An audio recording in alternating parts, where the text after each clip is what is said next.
Karibu sana. Asante. Hapa naona microphone iko tayari. Iko tayari, ndio. Karibu sana. Asante. Ngoja kwanza nijitambulishe. Karibu. Mimi kwa majina naitwa Thomas Elias Mjinya, nipo Magu, Mwanza.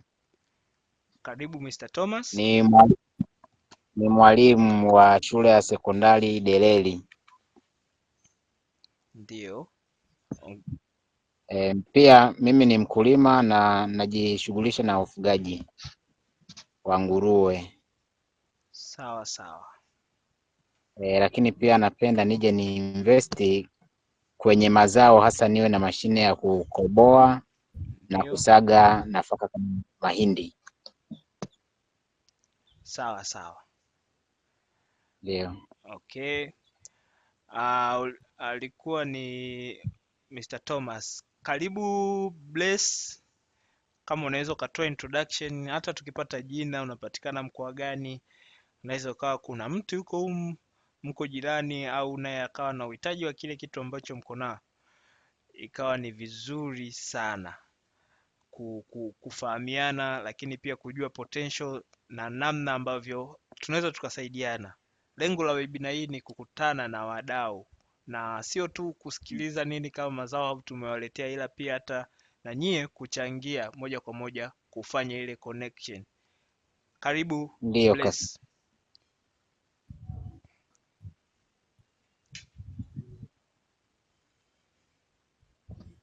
Bless, unaweza ukawasha mic? Sawa, ndani ya sekunde 5. Asante. James, karibu. James Kabuka. Nashukuru sana Mr. Gabriel. Mimi naitwa James Kabuka, niko upande wa technical Mazao Hub. Natamani leo nijifunze kuhusu jinsi gani kupitia teknolojia mkulima anaweza akapata masoko ya nafaka zake. Nashukuru. Asante technical team kutoka Mazao Hub. Kwa hiyo kwenye masuala mazima ya pembejeo kwa wakulima, mfumo, kama mkulima umejiunga na mtandao wa Mazao Hub na unapata changamoto zozote, unaweza ukamcheki James moja kwa moja akakusaidia. Asante sana. Mr. Omari Bwengo, karibu sana. Ndani ya dakika 5, sekunde 5, 10, jitambulishe tafadhali.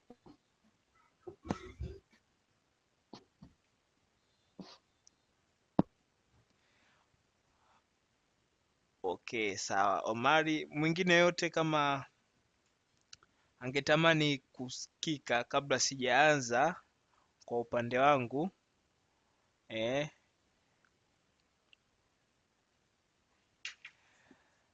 sawa. Kwa majina naitwa Gabriel Zawadi. Mimi ni technical support, msaidizi wa masuala ya kiufundi kutoka Mazao Hub. Tuko timu moja na James, kwa pamoja tunashirikiana kuhakikisha kwamba mtumiaji wa mifumo ya Mazao Hub anafika sehemu sahihi na anatumia mifumo ya Mazao Hub kwa usahihi. Hii ni sambamba na mifumo yote ya cropsupply.com ambayo inahusika na kutoa masoko kwa wakulima. Inamaanisha inakuunganisha wewe mkulima pamoja na mnunuaji wa mazao popote pale alipo. Unawawezesha kufanya biashara na mwisho wa siku mkulima unaweza ukafaidika kwa kuuza mazao yako kwa bei rafiki. Na pamoja na James tuna mifumo mbalimbali katika mfumo wa Mazao Hub ambao tunadili nayo. Moja wapo ni Crop Supply. Kuna Organic Connect ambao na connect wakulima na maafisa ugani kupata huduma mbalimbali. Kwa mkulima unaweza ukapata huduma za ugani kwa kuunganishwa na afisa ugani, kuagiza pembejeo, lakini pia unaweza ukaandaa mpango wa kilimo utakao kuwezesha wewe kukuweka kwenye mazingira mpaka ya kukopesheka na taasisi mbalimbali za kifedha. Na kwa mfano kuna wakulima ambao wachache wameshakopeshwa, siwezi nikasema ni wote, wamekopeshwa kupitia CRDB kwa Mbeya Morogoro na Manyara, lakini na Equity kwa wakulima wa Rukwa, na kuna wengine ambao wamepata mikopo direct kutoka Mazao Hub ambao ni wakulima wa Manyara. Kwa hiyo kwa wote hao ni kupitia mpango wa kilimo document pekee ambayo imewezesha kukopesheka, lakini huduma zingine tunamwezesha mkulima kupata maarifa ya kilimo. Leo hii wewe ukiwa unatoka kwenye sekta yoyote, kama Mr. Thomas Elias hapa alivyosema, unatoka kwenye sekta ya kilimo, unatamani kuwekeza kwenye kilimo, hujui wapi utaanzia. Kwa hiyo kupitia huduma za Mazao Hub tunakupa elimu kuhusiana na zao ambalo pengine ulitamani, hata zao ambalo haukutamani unaweza ukapata elimu kujua mbegu, mazingira gani yanafaa na mbinu mbalimbali za kilimo. Sambamba na hilo, tunakuwezesha wewe kumanage mashamba hata ukiwa mbali kwa kuweka msaidizi wako pale shambani, huku wewe ukiwa unafaidika na kupata report bila kufika shambani. Na hivi vyote vimewezeshwa kupitia teknolojia ya Mazao Hub kupitia mfumo wa Organic Connect. Lakini kwa wauzaji wa pembejeo tuna mfumo wa Pembejeo Connect ambao unawezesha kumanage maduka yao na pembejeo mbalimbali, kupata mtandao wa wakulima ambao wanaweza wakahudumia. Kwa hiyo hii inakuwa ni faida kwa mkulima, lakini faida pia kwa mtu ambaye anadili na pembejeo, yani agri dealers, kwamba mkulima hata ukiwa shambani au ukiwa popote au uko mjini, shamba lako liko mbali na wewe, unaweza ukaagiza pembejeo ambao kutoka kwenye duka ambao liko karibu na shamba lako, ukapelekewa mpaka shambani, na hizi pembejeo zinafuatiliwa na afisa ugani wetu kuhakikisha kwamba matumizi yako sahihi na viuatilifu ni sahihi, ili uepukane na pembejeo feki. Kwa hiyo wewe unakuwa tu unapata report, au kama uko shambani pia inakuwa ni vizuri zaidi katika ushiriki. Kwa kifupi, hiyo ndio Mazao Hub, na leo tutajikita sana kudiscuss kuhusu masoko. Kwa hiyo hatuko hapa kuhakikisha kwamba tunakuwa peke yetu tunaongea, lakini tuko hapa kuhakikisha kwamba tuna expose wakulima na wafanyabiashara mbalimbali katika sehemu nzima ya masoko, kwamba wewe mkulima, kupitia webinar hii tunategemea uchangie, useme, au kama una changamoto, unataka kujua some insights, wako wataalamu mbalimbali. Na leo kipekee tuna mtaalamu wetu mkuu wa kitengo cha masoko, yani crop supply, masoko ya mazao, ambao kama nilivyoelezea, crop supply ni mfumo ambao unaunganisha wanunuaji pamoja na wauzaji wa mazao. Moja kwa moja tuko naye hapa Mr. Thomas. Nitampa dakika 1 ama 2 ya kujitambulisha tu, lakini mbeleni huko atapata nafasi ya kuongea zaidi kuhusiana na nini kitengo, baada ya kuwa na presentation kutoka kwangu. Karibu Mr. Thomas.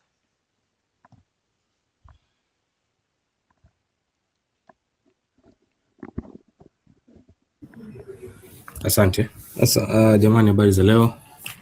Mimi kwa majina naitwa Thomas Mkangara, ni msimamizi ama mkurugenzi wa kitengo cha masoko kinachoitwa cropsupply.com ambacho kiko Mazao Hub. Kwa utambulisho ni kwamba sisi kama Crop Supply tunachokifanya ni kutengeneza mifumo imara na mizizi endelevu kwa ajili ya kuwasaidia wakulima kupata taarifa na kuwakutanisha na wanunuzi ambao wananunua kwa bei nzuri na kwa bei za masoko. Pia kitu kingine, tunamsaidia mnunuzi anahitaji bidhaa za mazao kutoka maeneo yote ndani na nje ya nchi kupata mzigo ambao una ubora, lakini kupata mzigo mwingi. Pia kwa sasa tunachokifanya kikubwa ni kutoa elimu na kuwaelewesha wakulima taarifa ambazo wamekuwa wakizikosa kwa muda mrefu juu ya masoko ya mazao. Kwa maana masoko ya mazao kwa Tanzania peke yake bado kuna soko kubwa sana la mazao na bado kuna soko la bei nzuri, ila ni kwa sababu mifumo ambayo imekuwepo ama mifumo yetu ya asili imekuwa ni mifumo ambayo inamnyima ama haimruhusu mkulima kupata taarifa sahihi ni namna gani ya kuuza mazao yake, ni namna gani ya kuhifadhi mazao yake, na pia ni wapi ambapo anaweza akauza mazao yake kwa bei nzuri ambayo itamfanya yeye aendelee kufanya kilimo chenye tija. Kwa hiyo karibuni sana, tushirikiane, tushauriane, tujadiliane. Lengo kubwa ni kudiscuss na kushauriana namna gani ambayo tunaweza tukashirikiana kuboresha mifumo iliyopo na kutengeneza mifumo mipya ili imsaidie mkulima kuweza kuingia vizuri kwenye kufanya kilimo biashara, lakini kuexploit vizuri masoko yaliyopo ya ndani na nje ya nchi. Karibuni sana. Asante sana Mr. Thomas. Kama kwa utambulisho huu ulivyo wa kujitosheleza, unaweza ukampa hata emoji za cheers, emoji za dole, yani poa, au makofi, vyote unaweza ukafanya hapa. Nitoe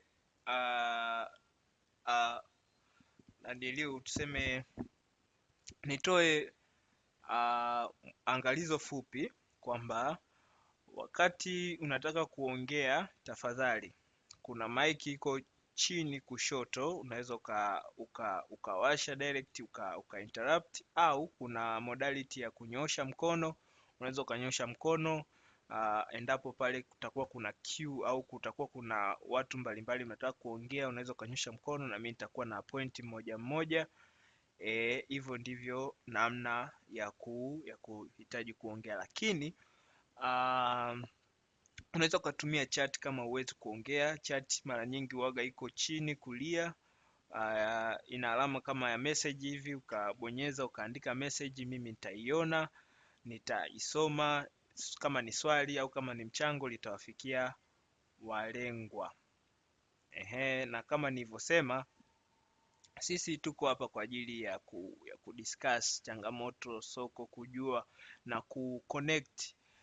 Kwa hiyo unapotaka kuraise issue, ningependa ujitambulishe kwanza, tujue ni nani, hata kwa uchache nini unafanya. Hicho ndicho kitu cha muhimu, kujua nini unafanya, alafu unaweza ukaendelea na kueleza swali au issue yako au kujibu swali, vyovyote vile.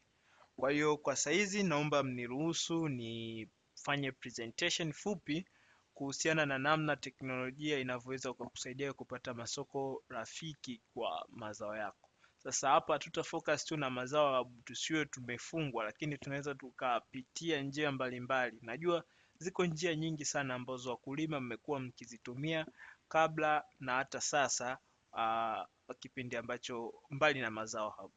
Kwa sisi tulivyoandaa huu mjadala, lengo letu ni kuhakikisha kwamba tunashare ule ujuzi, au pia tunaweza tuka encourage watu watumie njia yetu ambayo tunadhani inaweza ikawafaa. Lakini pia kama wewe ulishe kutumia mifumo yote ya mazao, kuna changamoto unataka tuboreshe, ni sehemu pia sahihi ya kuuliza, kutoa comment na nini, na pengine ukajibiwa au comment yako ikachukuliwa kama sehemu ya kuboresha kwenye mifumo. Kwa hiyo siku zote hizi tulikuwa tunaenda na mada ambayo inasema teknolojia inaongeza faida na kipato. Inaongeza faida na kipato katika mnyororo mzima wa thamani wa kilimo. Na mada ya leo tumeenda specific kwenye masoko, jinsi teknolojia inavyosaidia wakulima katika kupata masoko yenye faida. Najua wengi tunalima ili mwisho wa siku uwekezaji kama alivyosema Mr. Thomas Elias uje tubadilishe kuwa hela. Hakuna mtu ambaye analima ili abaki na mazao hayaweki ghalani. Pengine mbali na kula, tunategemea mwisho wa siku mazao yaje yabadilike kuwa pesa. Huo ndio uwekezaji mzuri, yani kile kitu ulicho nacho baadaye kije kugeuka kwa pesa. Kwa ni kwa kiasi gani teknolojia inavyounganisha wateja na masoko ya ndani na nje ya nchi. Namna gani teknolojia inavyokuunganisha na soko la ndani au nje. Sasa kupitia kama mkulima unatakiwa uwe na vitu vingi sana ambavyo unavitambua kabla ya kulima. Kabla ya kulima, mkulima unatakiwa uwe unajiuliza maswali, kwa sababu huu ni uwekezaji, na kama ni uwekezaji moja kwa moja inabidi uwe una vitu vingi, umefanya uchambuzi wako na unajihakikishia vitu vifuatavyo. Unakuwa na taarifa sahihi kuhusiana na zao. Nikisema taarifa namaanisha mkusanyiko wa vitu vingi ambao pengine masoko pia yanaweza yakawa ni taarifa, lakini huo unajua kwamba unapolima kuna uhitaji gani, au tunasema kwa nini unalima lile zao. Mwisho wa siku utakuja ujiulizie unaenda kuuza kwa nani na kwa kipindi gani. Je, kipindi hicho ambacho unaenda kuuza ni kipindi ambacho kuna uhitaji, au utakuwa soko limefurika? Kwa ni maswali machache ambayo unatakiwa uwe unajiuliza.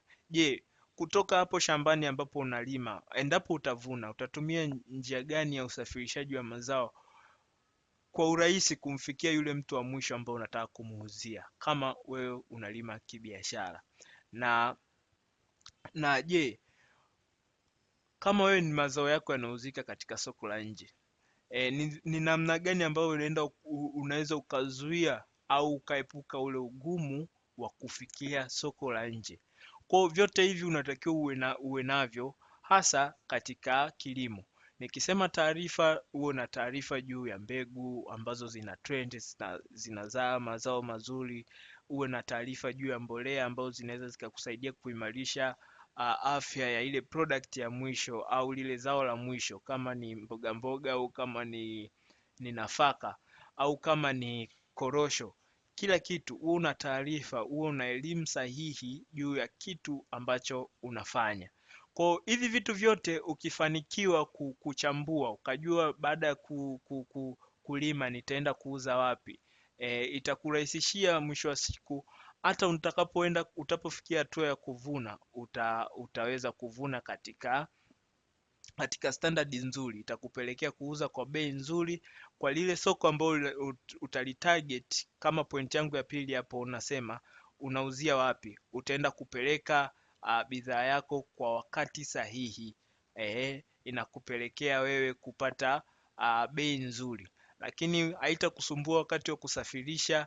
Na hata kama unataka kuuza nje, utakuwa una vitu sahihi, ripoti sahihi zinazokusaidia, ripoti au vibali sahihi vitakavyokusaidia wewe kuuza mpaka kwenye masoko ya nje.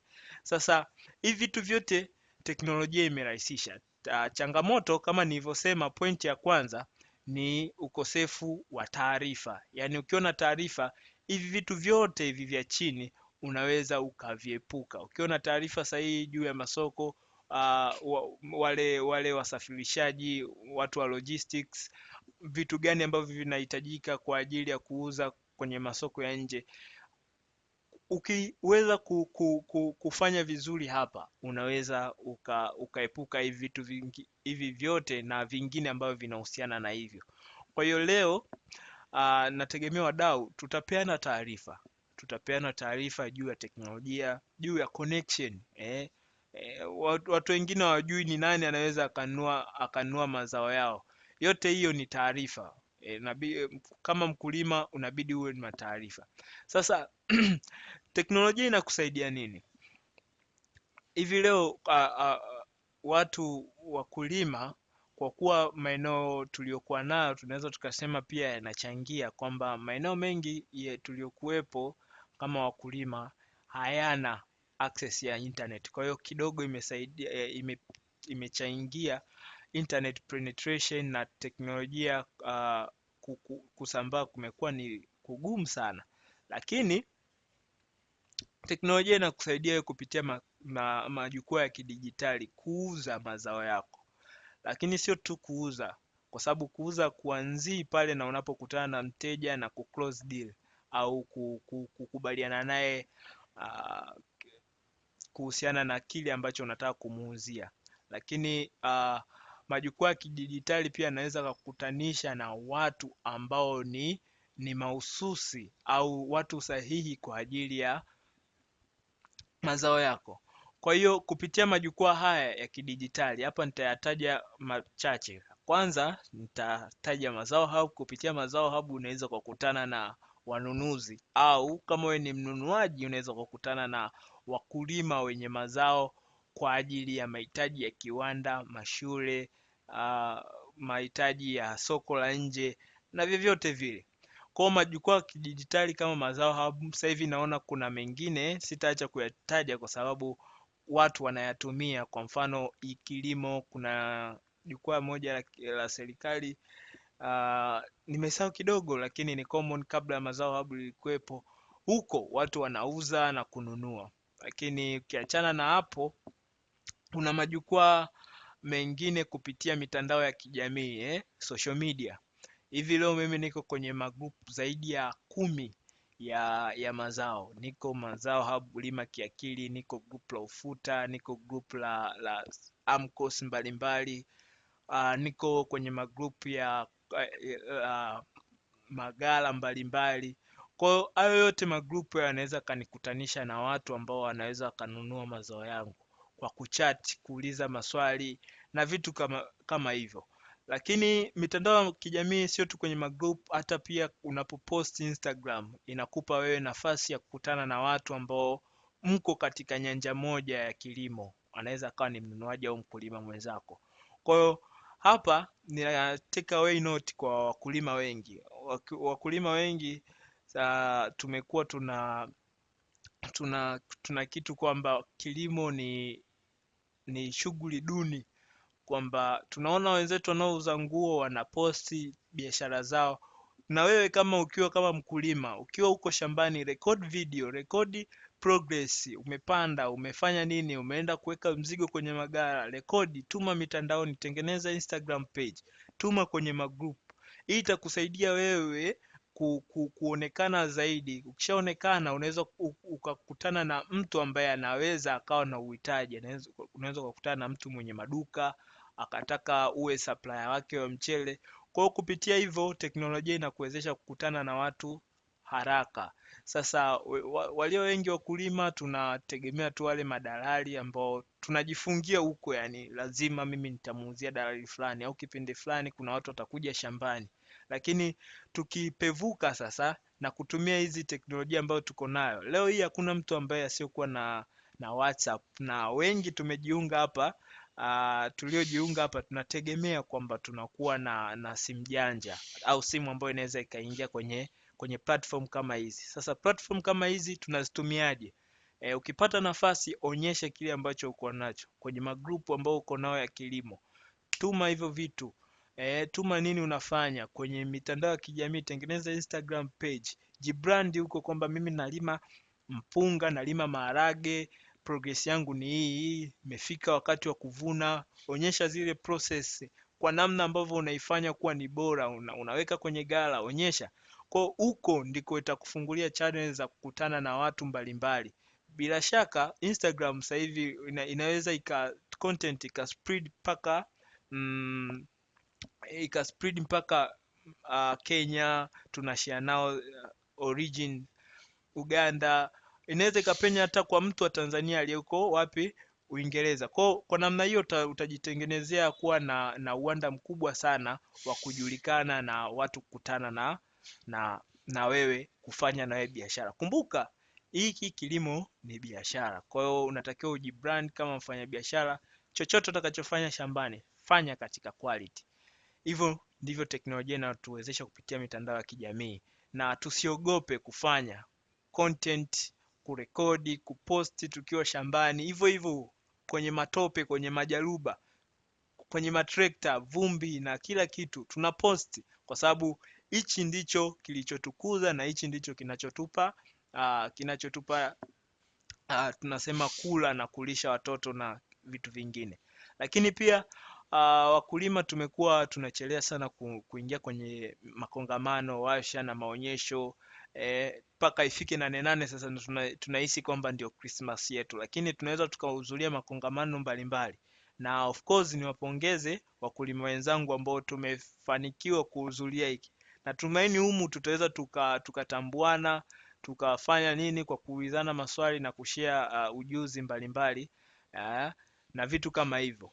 Mbali na humu pia unaweza wakiitisha kongamano, seminars na nini, hakikisha unahudhuria kule, ndipo utakutana na wadau, unakutana na wadau. Umesikia kuna semina ya mazao hub, nenda. Kuna hiki sijui cha shirika fulani, nenda. Nane pia jitahidi pita kwenye yale mabanda, utakutana na watu ambao wanaongeza thamani ya kilimo, ya bidhaa za kilimo. Kwa unaweza ukajikuta nawe zao ambao unalima linaangukia kwenye uhitaji wao, kwa unaweza ukafanya nao mawasiliano.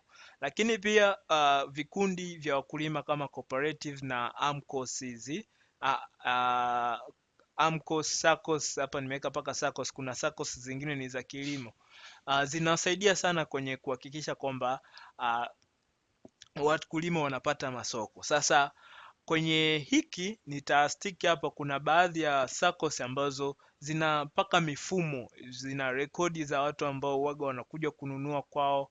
Kwa mfano kuna hizi vyama vya ushirika vya korosho, vya ufuta na kila kitu huko. Kuna wengine wameenda mbali sana, wanapaka mifumo. Kwao kama mko kwenye hivi vikundi na mpaka sasa hivi bado hamtumii system, mnatumia tu labda ile makaratasi, hebu jaribu kujiongeza na kwenda mbele zaidi. Tutumie mifumo ya kidijitali. Iko mifumo mingi sana, lakini pia kama unahitaji mwongozo kwenye hili, kama afisa wa usaidizi kwenye masuala mazima ya teknolojia kutoka Mazao Hub, nitakuwa na muda wa kuwasaidia kama mtataka hivi. Kwa teknolojia itawasaidia kutunza kumbukumbu, kujua historia yenu, mlivuna kiasi gani, kwa mauzo mliuza kiasi gani, na nini kilikuwa return na faida ilikuwa kiasi gani. Kwa hiyo kwa hivi mtaweka rekodi za watu wanaonunua, wanaokuja, wanaotoka, wanachama na kila kitu. Itawasaidia kuboost hata ile kufanya maamuzi, kwa sababu lengo la teknolojia inawezesha pia hata kwenye kufanya maamuzi ya haraka. Nitakuonyesha ni kwa namna gani kwenye slide iliyopita. Kwa hiyo kwenye slide ijayo, kwenye slide hii nitaelezea kuhusiana na crop supply, kwa sababu sina mfumo mwingine ambao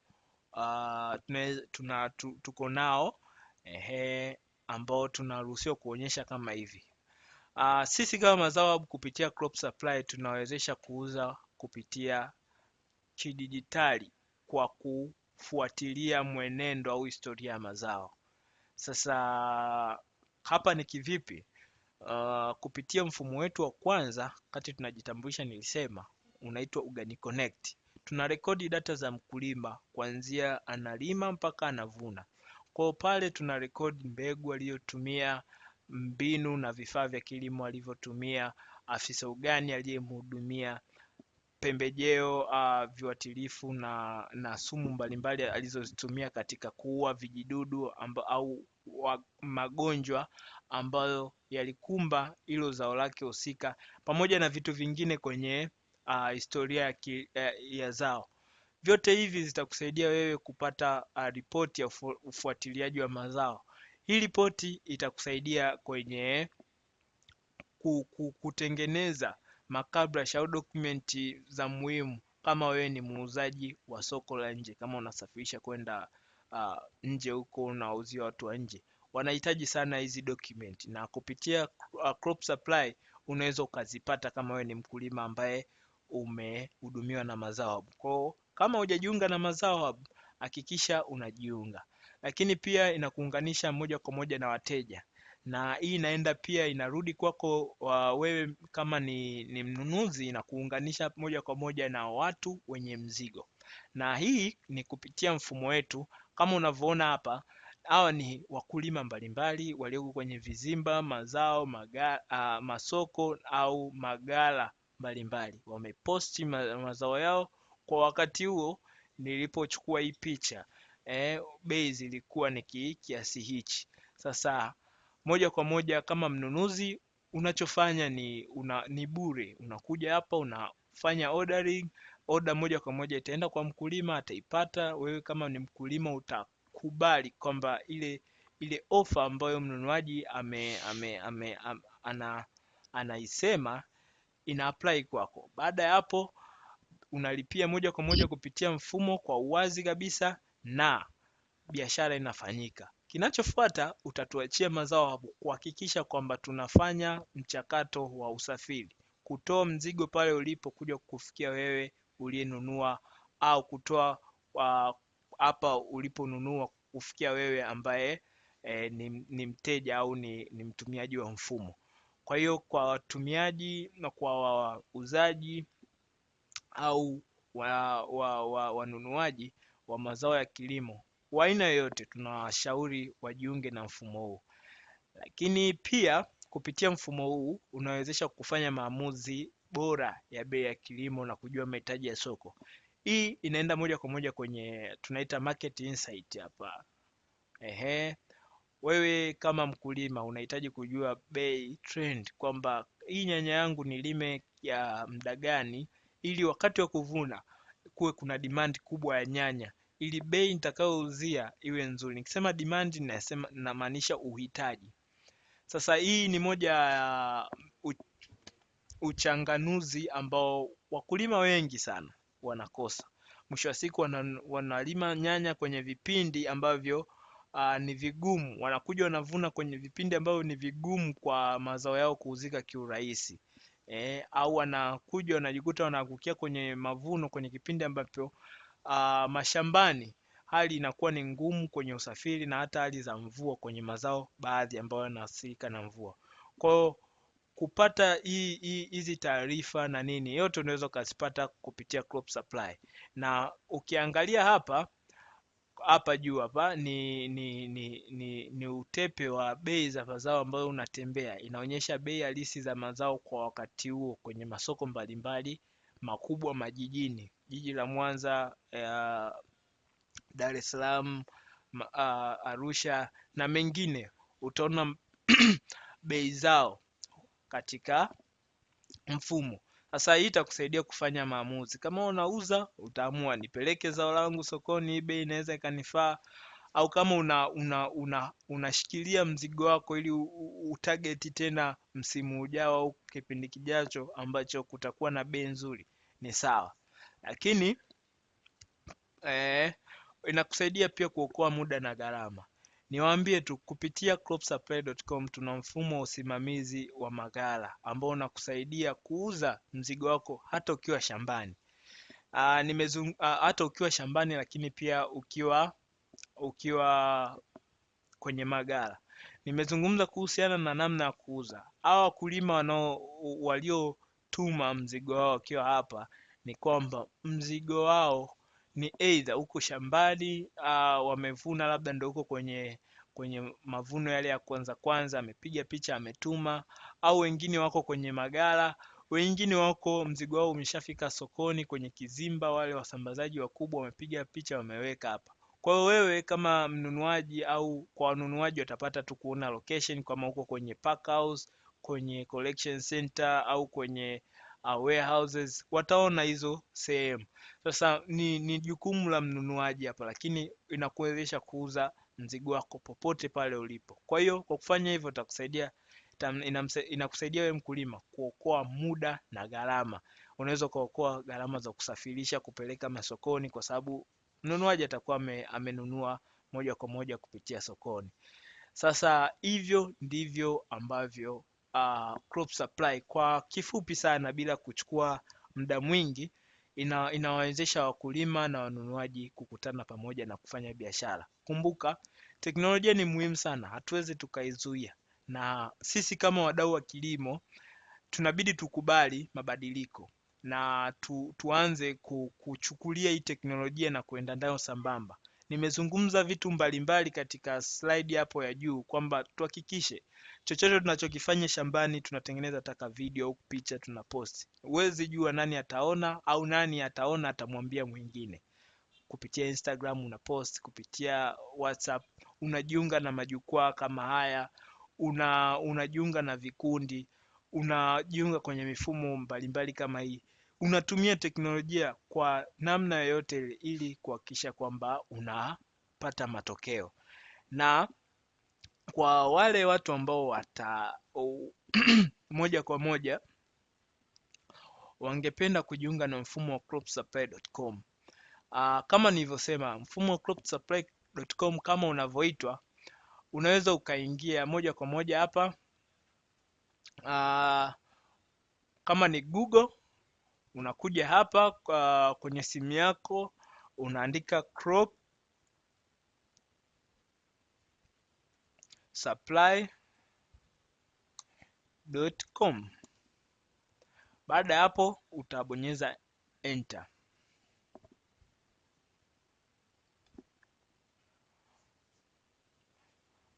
Naona nimekosea hapa. Utaandika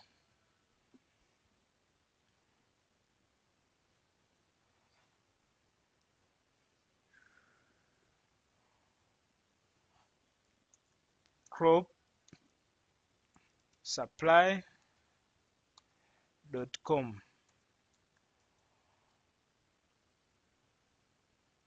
Sawa, mfumo wetu ni kama huu hapo. Nadhani wote tunaweza tukaona vizuri hapa. Moja kwa moja wewe kama mtumiaji wa nje utaona vitu mbalimbali ambavyo vimeposti, na viko vingi sana kwa kweli. Tuna mtandao wa wakulima na wamiliki wa maghala na wafanyabiashara wengi sana. Sasa hapa unaweza ukatafuta mazao kama wewe ni mnunuaji, au kama pia unataka tu kuona namna ambavyo mfumo unafanya kazi, unaweza ukatafuta mahindi tu ambayo yanauzwa kwenye mazao yote, alafu uka update search, ukaona mahindi ambayo yametumwa na wakulima au wadau wetu mbalimbali waliopo kwenye mfumo. Pia unaweza ukafanya hivyo kwenye mikoa, ukajua labda mahindi yaliyoko Dar es Salaam yako mangapi, yanaweza asiwepo, yuko tu ni mmoja, ukajua anauza kiasi gani na kwa unit gani. Kwa hivi vyote unaweza ukafanya kwa mazao yote, lakini kama ni kujiunga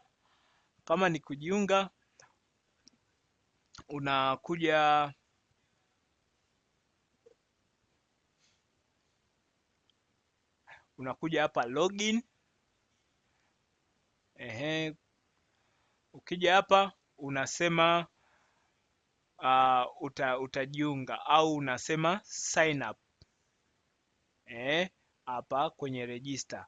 Umeona kwambia new user register as, unaweza ukajiregister kama supplier au ukajiregister kama buyer.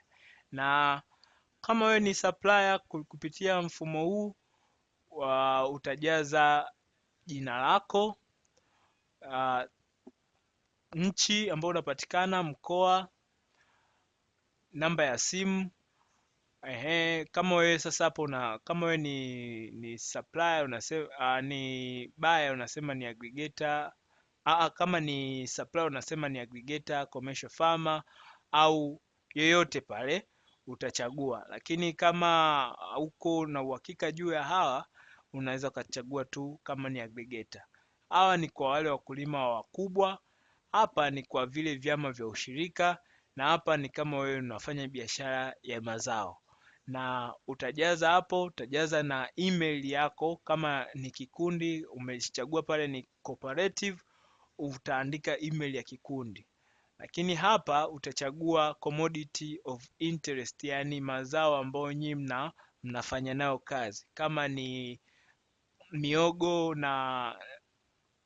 ni cassava na zao lingine lolote, hapa ninaweza nikachagua hata beans hizi, au tunaweza kusema ni maharage, utachagua. Kwa hiyo yatakuwa ni mengi namna hiyo.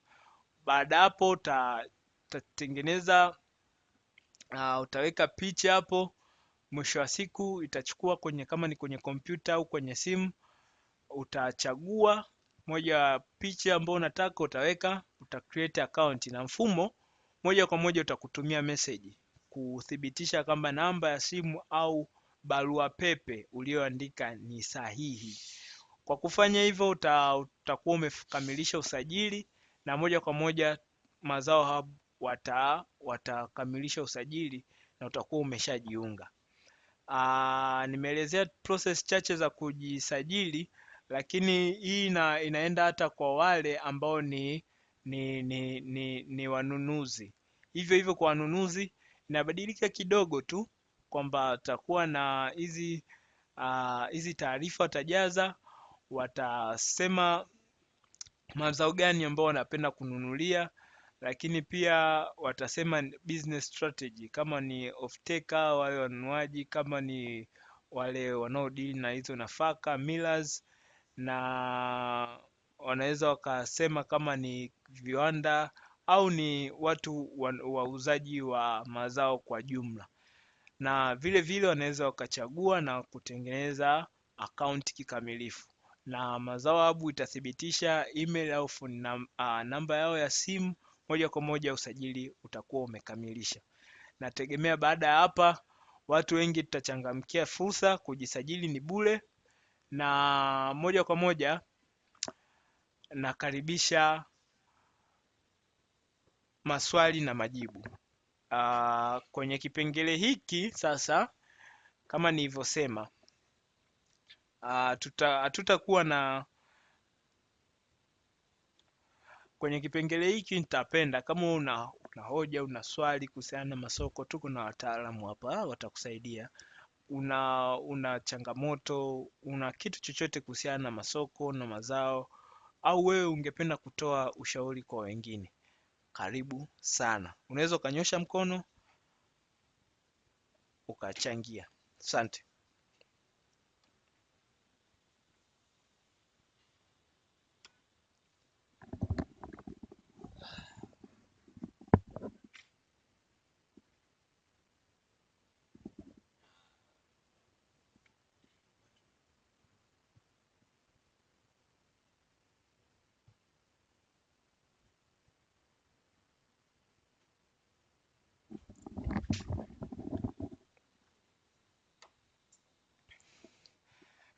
Karibuni jamani, kwa wadau mbalimbali. Kabla tusio waongeaji sana kutoka upande wa Mazao Hub. Je, kama wakulima mnapata changamoto gani hasa kwenye mazao, kwenye masoko, kukutana na wadau ambao wanaweza wakageuka kuwa wanaweza kuwa wateja wenu kwenye swala zima la masoko? Karibu. Kabla sijamisha tena kijiti tukawa sisi ndo wazungumzaji wakuu. Kama una swali lolote jamani, unaweza ukauliza. Karibu Thomas Elias.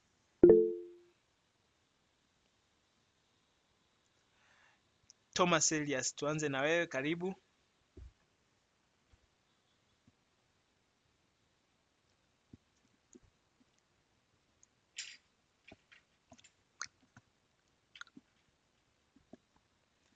Thomas Elias, unaweza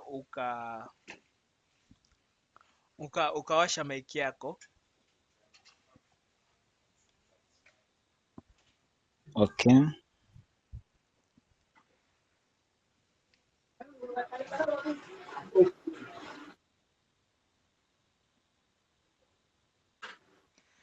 Okay, kama Thomas, nimeona kulikuwa kuna mkono mwingine.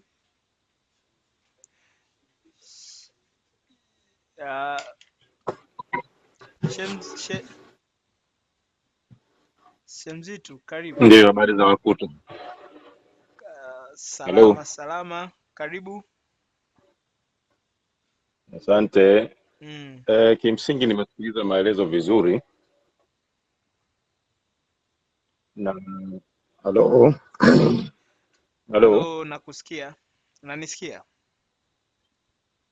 Kimsingi maelezo yanaonyesha kwamba mfumo ni mzuri, ambapo kwa mtazamo wangu ukitoka tulikoanzia mpaka tukataja madalali, naona kama Mazao Hub kwa hii crop supply wanakuwa ni dalali ambaye yuko updated sana, yani ni kwa kisasa kweli kweli. Lakini ninakuwa na mashaka upande mmoja, ya kwamba ama hofu yangu kwenye mfumo tunaingia watu wa aina nyingi na uwezo tofauti tofauti. Sasa kwa namna ilivyo, watu ambao tuna uwezo mdogo kama Mazao Hub mna mpango gani ili kuona kwamba watu wote wanaenda katika hali moja? Maana naona kwa mfumo jinsi ulivyo utakuwa kama unawapendelea watu ambao wana uwezo wa moja kwa moja, wana mitaji tayari tuseme hapo kwenye mfumo, lakini kwa mtu ambaye ana heka moja ama nusu heka, na yeye tunambeba vipi ili aweze kuingia kwenye mfumo na mwisho wa siku aweze awe ni mtu ambaye na yeye ni mkulima wa kutegemewa katika nchi? Asante. Sawa, naomba nitalijibu kwa upande wangu, lakini nitamwomba baadaye mtu wa masoko anaweza akali clarify hili. Sawa. Kwenye upande wa wakulima wale wadogo wadogo, kwa umezungumzia mtu mwenye eka moja na nini, ndicho ulichomaanisha kwenye uwezo, si ndio? Ndio. Sawa. Sasa kwa wale wakulima wadogo wadogo hatuwatengi, nao wanaweza waka rekodi taarifa zao au mzigo wao ambao wanataka uuzike. Umeona? Na hii inaanzia moja kwa moja kwenye kuwahudumia wakulima wote ambao tunawahudumia sisi, haijalishi una ukubwa wa shamba kiasi gani. Una eka moja, tutakuja, tutakutembelea, tutakuhudumia. Na hii kuivuta mpaka kwenye masoko pia, utakuja utapata nafasi ya kuuza au kupata platform ya kuposti hiyo quotation yako kwenye mfumo wetu. Sasa kinachofanyika ni kwamba nakumbuka mwaka jana kulikuwa kuna kiwanda ambacho kilikuwa kinahitaji mahindi tani nyingi, zilikuwa kama tani 10,000 hivi kwa mujibu wa mkurugenzi. Kama nitakuwa nimekosea, basi mtu ambaye anahusika na kitengo hicho atanisahihisha. Sasa zile tani 10,000 kwa data ambazo tulikuwa nazo, tukisema twende kwa mkulima mmoja inakuwa ni changamoto. Sasa sisi tulichofanya, japo mfumo wetu bado ulikuwa unaanza, tukaangalia database za wakulima ambao sisi kwanza tunawahudumia. Database tulikuwa tujaweza kuwavuta kwenye mfumo huu wa cropsupply.com. Tulikuwa tunaangalia, tunauliza kwa maafisa gani ambao tuko nao, ni nani ambaye anaweza hata kwa kuchangia tunaweza tukakamilisha hiyo oda ya mahindi kufidi hicho kiwanda. Kwa hiyo tulichokuwa tunakifanya, kama una eka moja tunachukua, una eka moja tunachukua, baadaye tunakuja tunakulipa moja kwa moja. Sasa hii modality tukasema tuiendeleze moja kwa moja mpaka kwenye mfumo wa crop supply, ambapo ukijiunga wewe kama ni mkulima au ni muuzaji wa mazao, wewe utakachokuwa utajisajili, kama una uwezo mkubwa utajisajili kama commercial farmer, lakini kama una uwezo mdogo unajisajili tu kama aggregator. Lakini zile huduma ambazo utazipata ni kila kitu kama watu wengine wote. Utakuwa na uwezo wa kupost quotation na order quantity yako itaonekana, na endapo itatokea order ambapo moja kwa moja mfanyabiashara hatokuja direct kwako, sisi tuna zile orders ambazo tunakabidhiwa sisi kuzimanage, kutafuta mzigo kutoka kwa wakulima wetu, unaweza ukafikiwa kulingana na mahitaji. Nadhani nitakuwa nimejibu swali lako, lakini nikijiongeza mbele kwenye kama mnavyoona wakulima wetu wengi, mfumo wetu upo kwenye lugha ya Kiingereza. Ni kwamba tumeanza ili kuweka ule uwiano kwa masoko, watu wa masoko ya nje na ndani waweze kutumia pia, lakini maboresho yanaendelea kuhakikisha kwamba mfumo kwa watu hata wenye elimu ndogo, kwa maana kwamba watu ambao hawawezi kutafsiri Kiingereza kwa urahisi, tunaweza tukawarahisishia kuweka kwenye mfumo kwenye lugha ya Kiswahili. Kwa hao ni moja ya maboresho ambayo tunaendelea nayo, lakini kwa hapa wakulima msiogope, ukiwa na mazao yako hata kidogo, una gunia 10, una gunia ngapi, usisite kuja kujiunga na mfumo wa cropsupply.com. Asante sana. Karibu Mr. Thomas, kama una chochote cha kuongezea. Asante. Mimi nipo Mwanza, lakini kilimo huwa nakifanyia mkoa wa Kigoma. Ndio.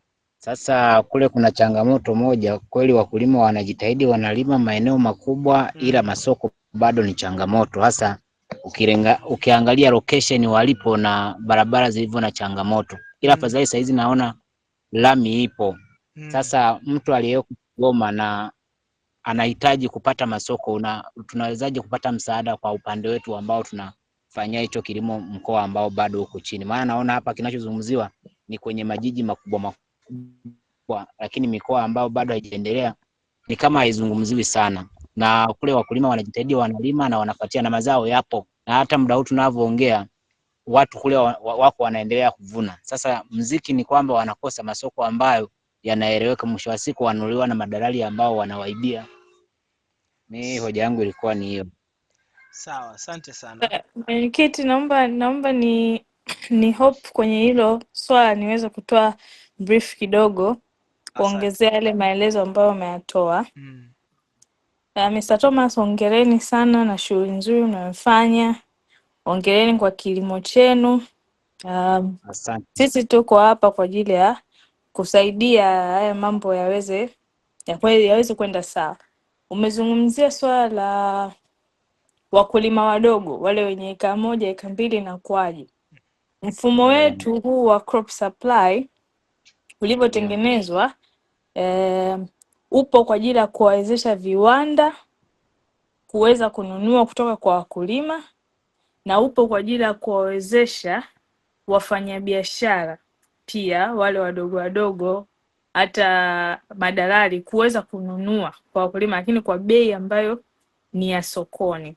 Sasa kinachotokea ni hivi, inapotokea na kiwanda labda cha chakula ama kinachotengeneza maybe chakula cha kuku, kama oda moja ambayo tulikuwa nayo, akisema nataka tani 10,000 za mahindi, sisi tunachokifanya tunaenda Kigoma, sawa, alafu tunaangalia kuna magala mangapi Kigoma. Na katika hayo magala sasa tunazungumza na wakulima tunaowasimamia, lakini hata wale ambao hatuwasimamii lakini wangependa tuwasimamie, tunazungumza nao waweze kuleta mzigo kwenye haya magala. Alafu kinachotokea ule mzigo kwa pamoja ndio tunaenda kuuposti kwenye huu mfumo, alafu viwanda vinaweza kuweka oda. Sijui kama mpaka hapo nimeeleweka. Kwa hiyo tutasema kwa hiyo tutasema Kigoma kuna tani 10,000 za mahindi, lakini kwenye hizo tani 10,000 kuna magunia kama 20 ya Thomas. Unaona? Kuna magunia kama 30 ya Mr. Gabriel. Kuna magunia 20 ya Mary. Kwa hiyo tunachokifanya kulingana na mkoa, tunahakikisha tunajua maghala yaliyokuwepo hapo, ili ni zoezi ambalo ni endelevu. Mkurugenzi wa kitengo cha crop supply yuko hapa, anaweza pia akashare amefikia wapi kwenye swala la map haya maghala kwa upande wa Kigoma, au pia unaweza mkamshauri ni maghala gani ambayo mnayatumia, ili sasa sisi tuweze kuwa tunachukua taarifa pale. Kwa hiyo hata inapotokea oda kubwa ya tani 50, tani 60, sisi tunatoa tangazo, wakulima wa Kigoma mnakuja mnaweka pale, mazao yanakuja kutoka kwa pamoja. Ndio. Hapo umeipata vizuri mheshimiwa? Hapo nimekupata vizuri, lakini pia bado kuna changamoto ya ukosefu wa maafisa ugani. Unakuta afisa ugani ni mmoja afu anabanwa na majukumu mengi, yani kuja kutembelea shamba la mkulima inakuwa ni changamoto. Sasa ningeomba kama mna connection mtupatie namba za maafisa ugani ambao watakuwa wanatutembelea, ili waweze kutulinki moja kwa moja na nyinyi ambao ndo wahusika wakubwa wa masoko ya mazao. Sawa, hamna shida. Kuna list hapa ndefu sana ninayo ya maafisa ugani, tutaishare hapo kwenye magrupu pia, ili muweze kujua maafisa ugani walio karibu na nyinyi. Sawa, mimi napatikana wilaya ya Kasulu. Asante sana kiongozi. Asante sana. Sawa. Mr. Thomas, hapo kwenye swala la Thomas una chochote cha kuongezea? Hapo kiufupi sina. Okay, namaanisha Thomas. Thomas anaitwa Thomas Damian. Asante Thomas Elias. Asante sana. Asante kaka Elias kwa kutushirikisha hali ambayo mnapitia Kigoma. Kiukweli wewe si mkulima wa kwanza ambaye ametufikia kutuelezea changamoto ya masoko kwa upande wa Kigoma, na kama wenzangu walivyopita kueleza, mfumo ambao tumeutumia na tumeona ni bora zaidi kwenda nao kuliko kumhudumia mkulima mmoja mmoja kwenye kumuunganisha na masoko. Tunaona tumependekeza njia rahisi ni ya kuwakusanya wakulima na kuwachagulia ghala ambalo wataweza kuhifadhi mazao yanayohifadhika kwa muda mrefu, ili mnunuzi mkubwa yoyote akihitaji mzigo kuwe kuna urahisi kwake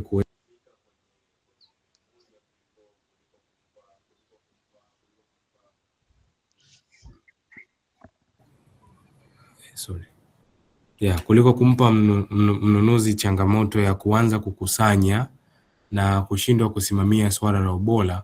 Tumependekeza njia ya kutumia maghala, kwa maana hiyo itasaidia kwa namna kubwa ya ukusanyaji wa taarifa, kitu cha kwanza ambacho ndio kitu cha muhimu, lakini pia kwa wakulima wengi wadogo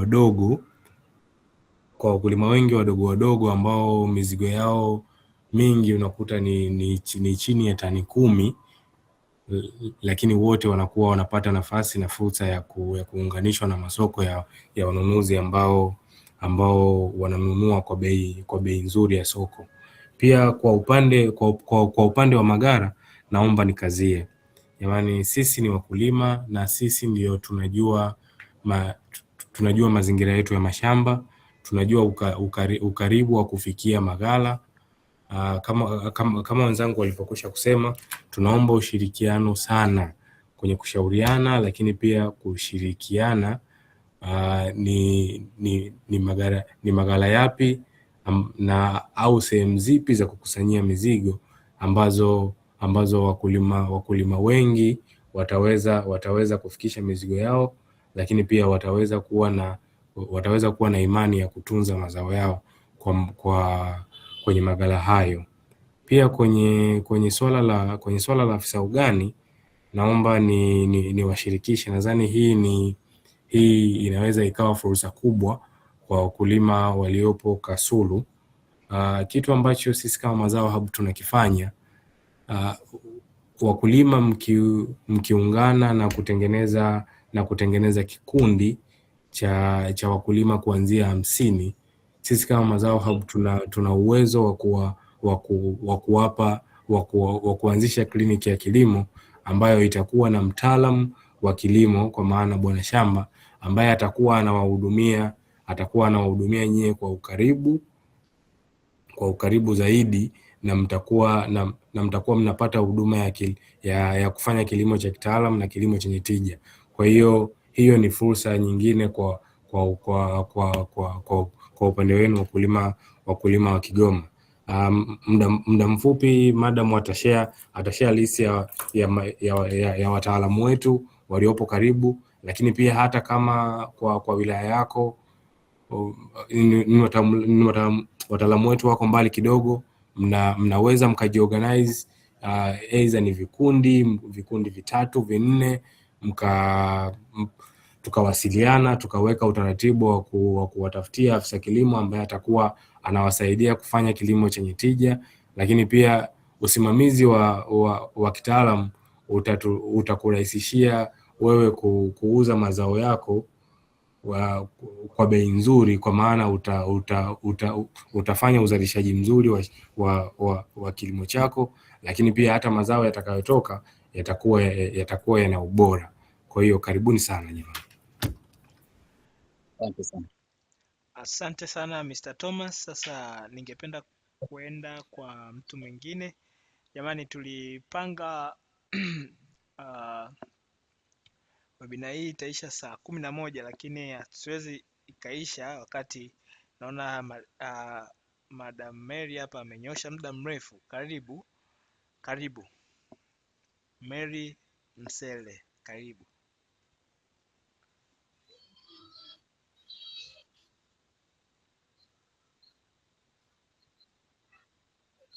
Mary, karibu. Unaweza ukawasha maiki, iko chini kushoto kwenye mic, kwenye screen yako kama unatumia simu.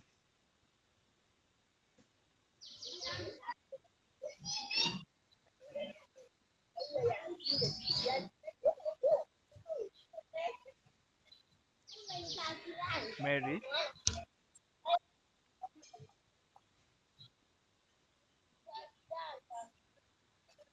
nasikika? Ndiyo, unasikika. Karibu sana Mary, unaweza ukajitambulisha uko wapi, mkulima wa nini, au unajihusisha na nini kwenye kilimo, alafu ukasema issue yako.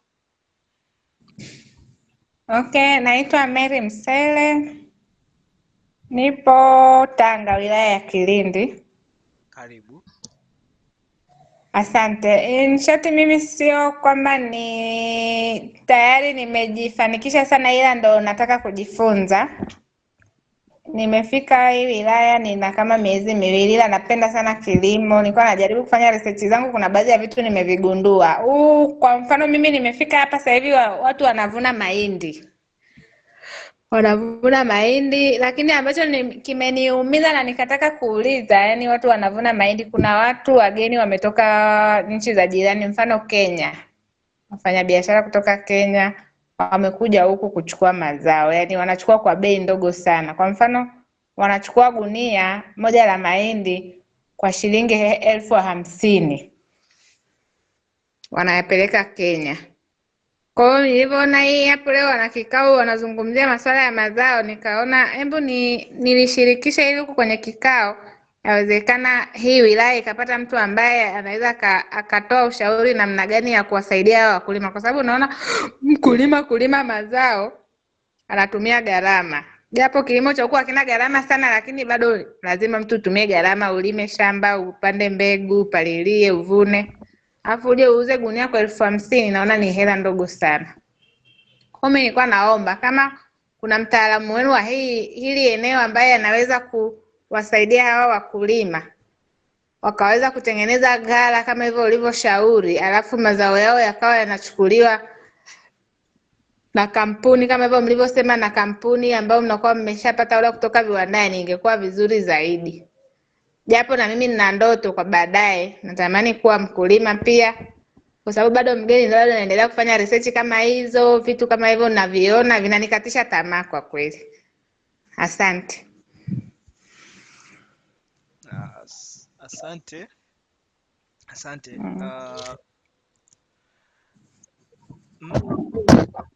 Sawa.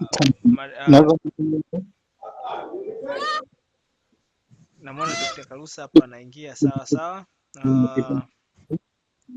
Naweza nikaongea? Halo? Naweza nikaongea? Karibu Dr. Asante. Kwanza ni nani? Tuko na wakulima mbalimbali kutoka Kigoma, tuko na mwingine Tanga, tuko na wengine kutoka Morogoro, watu mbalimbali. Karibu. Asante, naitwa Dr. Kalusa, ndio mlezi wa maafisa ugani. Maanake ni kwamba mimi ndio mama wa jikoni. Naomba kuwatambulisha kwamba kupitia Mazao Hub, haijalishi mkulima na nusu eka na robo eka ama na kitu kingine, mimi ndio takuwa ni mhusika mkuu na timu yangu ya maafisa ugani nchi nzima, kuwaelekeza wakulima, kuwafundisha ni kwa utaratibu gani wataweza kuzalisha mazao yenye tija. Hiyo ni la kwanza, ili kushindana na ushindani huo kama anavyosema Madam Mary alivyosema kwamba Wakenya wanaoja kunania hapo. Na labda kabla sienda kwenye pointi kubwa, huko Kilindi sasa hivi tumeshakuwa na maafisa ugani wawili ambao ndani ya siku 2-3 Mazao Hub itawatambulisha pale. Kwa hiyo utaratibu wote wa kuwatunza na kuwalea wakulima wa eneo hilo liko ndani ya pipeline ya Mazao Hub. na vile vile upande wa Kigoma tunao maafisa ugani ambao tutatambulisha ndani ya wiki hii. Ni uongozi tu utaanza kuwatambulisha. Kikubwa ni kwamba hivi kupitia mazao habu, mkulima yeyote sio kwamba ataanza kulima tu, tutakufundisha, tutakuelekeza ni jinsi gani ulime kwa tija, pia ni mazao gani kwa wakati gani yatakuwa na soko lililo zuri.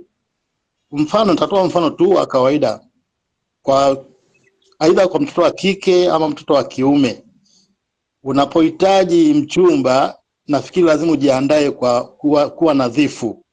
Na kwa maana hiyo hiyo katika kilimo kibiashara, mazao habu itawafundisha wakulima wetu ni jinsi gani watashindana na ushindani wa soko, jinsi gani wataboresha mazao yao ili washindane na soko.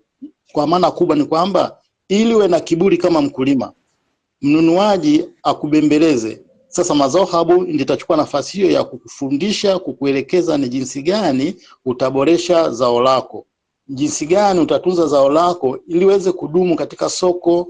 Changamoto ambayo inajitokeza kwa wakulima, wanalima tu, hata mbolea wanazotumia zinakuwa hazina manufaa. Kwa sababu gani? Zao wanalolima halichukui muda mrefu limeshaharibika. Sasa tukichukua mazao ya mboga mboga, wiki moja zao lidumu. Kupitia mazao habu kwa mara ya kwanza katika Tanzania na Afrika, ndio mkulima atakuwa anaweza kalima nyanya zikakaa mwezi mzima hazijaharibika. Na kwa sababu hiyo mkulima atakuwa na kiburi cha kusema kwamba siuzi kwa bei hiyo. Baada ya muda kidogo katika yule mnunuaji atabidi ampembeleze. Hiyo ndio huduma ambayo tunatarajia tutawafikishia wakulima. Nataka nifike kwa namna hiyo moja. Mambo mengine nitaendelea baadaye kulingana na masuala yanayotokeza. Karibuni sana mazao habu. Asante. Asante sana Dr. Nimkaribishe Mr. Thomas. Thomas, nitakuachia umjibu Mary, alafu unaweza ukamalizia kwa upande wako kwenye idara ya masoko, nini umeandaa kwa wakati mfupi. Baada ya hapo nadhani tutamalizia maswali ya mwisho, au kama kuna mtu mwenye salamu za kwa ajili ya kufungia ili tuweze kuhitimisha. Karibu Mr. Thomas, na kuachia uwanja upresent. Asante sana.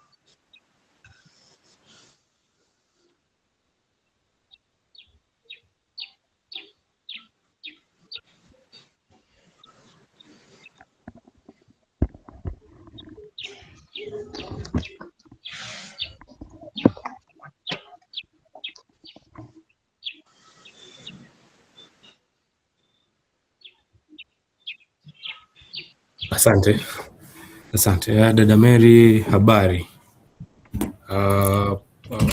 Pole sana kwa kitu ambacho umekipitia na umekishuhudia. Ni kweli kabisa, wakulima wengi wa Tanzania bado wanateseka, hasa kwenye masuala ya masoko, kwa maana ya usimamizi na maandalizi mazuri na ufinyu wa taarifa, namna gani ambavyo wanaweza wakapata masoko mazuri, lakini pia nani anayewasimamia kwenye kuwaunganisha na wanunuzi wazuri. Kwa hiyo sisi kama Mazao Hub tunalitambua hilo, na ndio maana kitu kikubwa kabla ya kuingia kama wafanyabiashara, tumeingia kwa lengo kubwa la kutengeneza mfumo imara. Kwa maana kwenye kutengeneza mfumo, sisi tumekuwa watu wa kumtengenezea mkulima utaratibu mzuri wa kupata taarifa sahihi za masoko. Kitu ambacho kinasikitisha, hii ni taarifa iliyopo mbele yenu, ni taarifa ya bei za baadhi ya mazao zilizokusanywa na Wizara ya Viwanda na Biashara, ambayo ndio wizara mama kwa inayosimamia shughuli za biashara kwenye biashara zote nchini. Kwa mfano naomba nizungumzie mazao machache. Kwa bei ya zao la mahindi kwa sasa, hii ni ripoti ya tarehe 6, ripoti ya wiki iliyopita. Kwa ripoti hii, kwa bei ya zao la mahindi, gunia moja lenye kilo 100, bei ya chini kabisa ni shilingi 1055 kwa masoko. Hizi ndizo taarifa za bei ambazo ziko masokoni, lakini ni wakulima wachache wenye wanaopata taarifa za namna hii. Kwa hiyo kuigundua hiyo changamoto, sisi kama Mazao Hub, sisi kama Crop Supply tumetengeneza mifumo ya kuwepo masokoni. Kwa maana sasa hivi Crop Supply kila masoko tuna watu ambao wanatukusanyia taarifa, lakini ni watu ambao pia wanatueleza na kuwasimamia wakulima wetu namna gani wanaweza wakapeleka mazao yao, taratibu gani ambazo wanatakiwa kuzifata kwenye kupeleka mazao yao, na namna gani ambavyo tunaweza tukawasaidia wakulima wote wakawa wanaweza kufanya kilimo kizuri, lakini pia kuweza kuingia kwenye masoko ambayo yanatuzunguka. Hiyo ni kwa masoko ya ndani, ambayo kinachowafanya wakulima wengi kuumizwa na madalali na wanunuzi kama hao wa nje na wa ndani ni kutokuwa na taarifa. Kwa hiyo sisi kama Crop Supply tumejiwekeza zaidi kwanza kumwelimisha na kumfua mkulima, kumtengenezea uwezo mkulima wa kupata taarifa sahihi, na wa kumsimamia kuhakikisha mkulima ambaye analima kwa tabu, anateseka, alafu baada ya kuvuna anakuja anaumizwa, kumuonyesha ni masoko gani ambayo anaweza akaenda kupeleka mazao yake na akapata bei nzuri. Lakini pia tuna wanunuzi wengi ambao wanatufuata kwa ajili ya kuhitaji tuwaunganisha na wakulima wanaolima kilimo chenye tija, kilimo chenye usimamizi mzuri, kilimo cha kufuata taratibu zote za kilimo, ni za miongozo ya kilimo, lakini kilimo kinazotumia mbegu sahihi, kilimo kinazotumia pembejeo sahihi. Ndio maana sisi tulianzia toka mwanzo kwenye kumlea na kuishi na mkulima kupitia zile changamoto zote, kuanzia changamoto za usimamizi wa mashamba, lakini pia hata changamoto za kifedha kwa ajili ya kuhudumia shamba. Sisi kama Mazao pia tuna program nyingine ambayo inamsaidia mkulima kupata mikopo kutoka taasisi za kifedha, ambapo kitu kikubwa kwa mkulima anachotakiwa kufanya ni kuhakikisha anatunza taarifa zake na Mazao Hub, ambazo hizo taarifa pekee, taarifa za usimamizi wa shamba na mavuno zinasimama kama msingi mkubwa wa mkulima kuwa na kigezo cha kupata mkopo. Kwa hiyo sisi tunachokitengeneza ni familia bora ya wakulima, sio tu wanunuzi wa kufanya biashara. Hapana, sisi tunatengeneza ecosystem, tunatengeneza familia, tunatengeneza jumuiya ambayo itainua hali ya mkulima Tanzania. Hilo ndilo zungumzo letu kubwa, na mimi hayo ndio mambo yangu. Na imani Mary nimekujibu. Asante, nimekupata. Nashukuru kwa majibu.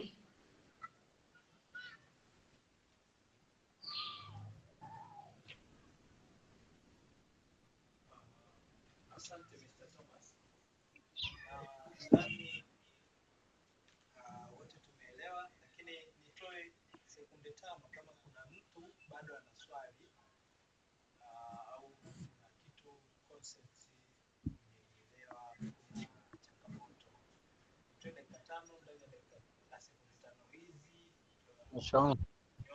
Jambo.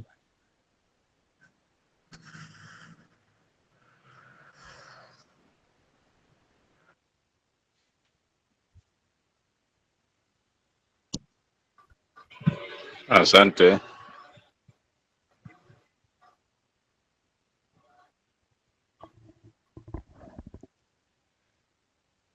Karibu. Hello. Ndio, unasikika. Karibu. Naitwa Bakari Rashidi Shamzitu. Kwa kifupi niwapongeze, manake idea hii si ndogo, ni kubwa kwelikweli, na kazi kubwa si kuwa na idea na kuanzisha kama hivi, isipokuwa ni kuisimamia ili iweze kusimama na kutimiza malengo yake. Sasa hapa ndipo ambapo ni washauri kwelikweli kwamba hakuna kulala wala kuoneana aibu. Wakati mwingine inabidi kuwa na misimamo kama vile ambavyo mmeanza, vinginevyo tutaishia katikati. Niwapongeze, nami nitashirikiana nyinyi kwa pamoja, na kama vile ambavyo nilianza kupima udongo kupitia kwenu, basi nitaanza kurekodi taarifa zangu ili niweze kunufaika kama vile ambavyo daktari ameweza kutuelekeza hapo. Asante.